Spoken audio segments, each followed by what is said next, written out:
Pemirsa, Anda masih bersama kami dalam Selamat Pagi Indonesia. Gempa bumi dahsyat yang mengguncang Pulau Flores, Nusa Tenggara Timur 15 Agustus lalu menimbulkan kerusakan parah dan memaksa ribuan warga mengungsi saat ini. Informasinya tunggu apa lagi bersama Kata Oma.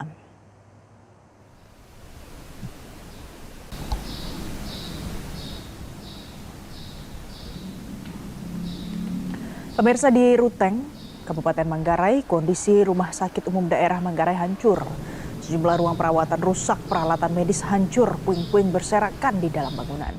Warga mengaku panik dan trauma pada saat gempa terjadi. Guncangan kuat membuat warga lari keluar rumah dan menyelamatkan diri mereka ke tempat terbuka. BMKG menyatakan gempa ini dipicu aktivitas sesar dorong belakang Flores. Hingga saat ini operasi penyelamatan dan pendataan masih berlangsung. Ada ribuan warga memilih bertahan di tempat pengungsian atau tidur di luar rumah mereka karena khawatir terjadi gempa susulan.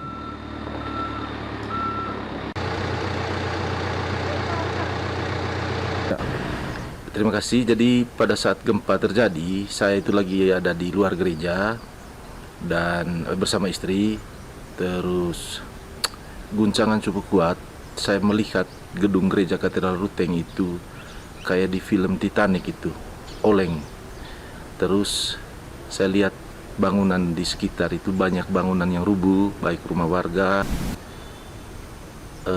Kondisi atau suasana batin kami sendiri dan warga saya lihat itu pada trauma semua dengan situasi gempa ini. Karena jujur bagi saya ini gempa yang sangat luar biasa dalam saya punya hidup. Dan pada waktu gempa terjadi semua warga berhamburan di jalan semua, ketakutan. Waktu gempa itu, kebetulan gempa itu terjadi pada jam 5.40 kalau nggak salah. Gempanya sangat dahsyat dan rumah itu sangat menggetar, makanya kita lari di luar rumah semua. Dan waktu itu kebetulan di sekitar saya juga di daerah sana waktu itu semua orang pada hamburan keluar ke rumah, jadi tidak ada korban jiwa. Itu tadi pemirsa yang baru saja kita dengarkan, ada beberapa pernyataan dan pengakuan yang disampaikan oleh warga pada saat mereka merasakan gempa. Jadi di NTT gempa terjadi berkekuatan 7,7 magnitudo mengguncang wilayah Flores, Nusa Tenggara Timur. Dan saat ini harus waspada pemirsa, bisa berpotensi terjadi gempa susulan. Kita lihat hari ini dalam paparan data yang sudah kami rangkum untuk Anda. Jadi gempa ini terjadi tanggal 15 Agustus 2026. Kekuatannya 7,7 magnitudo sekitar pukul 4.58 waktu Indonesia Barat. Nah, lokasi pusat gempa pemirsa epicenternya berada di sekitar 30 km timur laut Mbaik di Kabupaten Nagekeo dengan kedalaman 10 km. Ini adalah data yang kami peroleh dari BMKG. Selanjutnya, di slide selanjutnya kita lihat, jadi gempa utama tanggal 15 Agustus itu magnitudonya 7,7. Beberapa waktu kemudian terjadi gempa susulan sampai dengan hari ini masih terjadi gempa, dan gempa terkini yang kekuatannya cukup besar itu ada di magnitudo 5,8 tanggal 17 Agustus kemarin dengan kedalaman 10 km. Lokasinya 39 km barat laut ND dan statusnya tidak berpotensi tsunami pemirsa. Di slide selanjutnya kita lihat lagi. Jadi peta sebaran gempanya seperti ini. Nah, kalau Anda lihat, ini warnanya hampir di banyak titik tersebar berwarna merah. Ini BMKG yang mencatat sampai tanggal 17 Agustus 2026 pukul 6 pagi waktu Indonesia Barat, ada sekitar 1.576 gempa susulan sejak gempa besar pertama melanda di sana.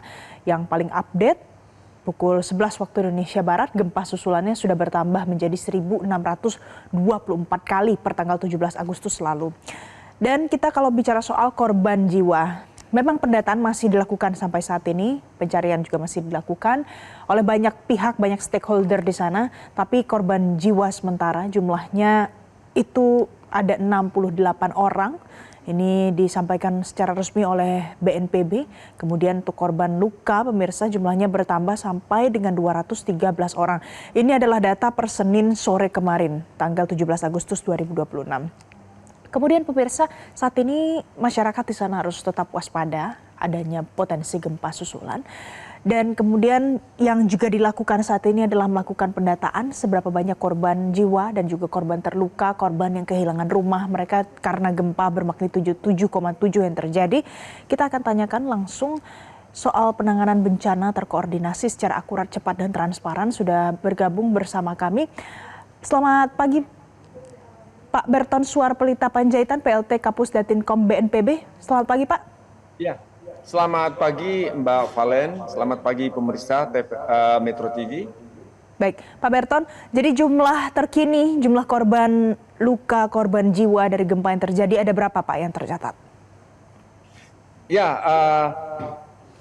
hingga jam pukul 18.00 waktu Indonesia bagian Barat kemarin, jumlah yang meninggal itu kami kumpulkan melalui tim yang ada di lapangan sebanyak 69, jadi ketambahan satu lagi dari yang tadi disampaikan oleh Mbak Valen. Dan ini memang paling besar itu ada di Kabupaten Manggarai dan Manggarai Timur. Jadi masing-masing itu ada 26 dan 25. Ya, sedangkan luka-luka saat ini informasi yang kami peroleh itu luka-luka itu sebanyak 292 jiwa. Yang terbanyak juga memang masih ada dari Manggarai dan Manggarai Timur. Demikian Mbak Valen. Kalau data terkini soal jumlah desa, lokasinya di mana saja yang masih terisolir belum bisa dijangkau oleh aparat saat ini berapa banyak Pak? Tersebar di mana saja? Nah, data ini kami tidak memperoleh di desa-desa apa saja, tetapi yang kami bisa sampaikan adalah sejauh ini Kementerian PU sudah membuat jalan-jalan itu bisa dilalui secara terbatas, sehingga untuk pemberian bantuan sebenarnya sudah bisa walaupun masih belum selancar normal. Nah, ini mungkin untuk mengurangi adanya keterbatasan atau terdampaknya desa-desa yang belum dijangkau. Jadi mohon maaf kami belum ada data untuk desa yang tidak bisa dijangkau saat ini. Baik. Kemudian selain jumlah korban di sana, apalagi data terbaru yang sudah diterima oleh BNPB saat ini, Pak Berton? Ya, jadi sebenarnya kami bisa menyampaikan juga bahwa hampir listrik itu sudah hampir 99,5% pulih, kemudian telekomunikasi itu sudah hampir 95,4% pulih, dan juga saat ini Kementerian Kesehatan sudah mengirimkan 2 rumah sakit lapangan yang sudah dibagi di 2 tempat, juga di dalamnya ada dokter-dokter, sehingga diharapkan memang ini juga bisa meringankan beban masyarakat saat ini. Jadi itu update yang bisa kami sampaikan terkait dengan upaya pemerintah. Selain itu juga pemerintah juga mungkin strateginya saat ini memperbanyak truk yang masuk ke daerah-daerah.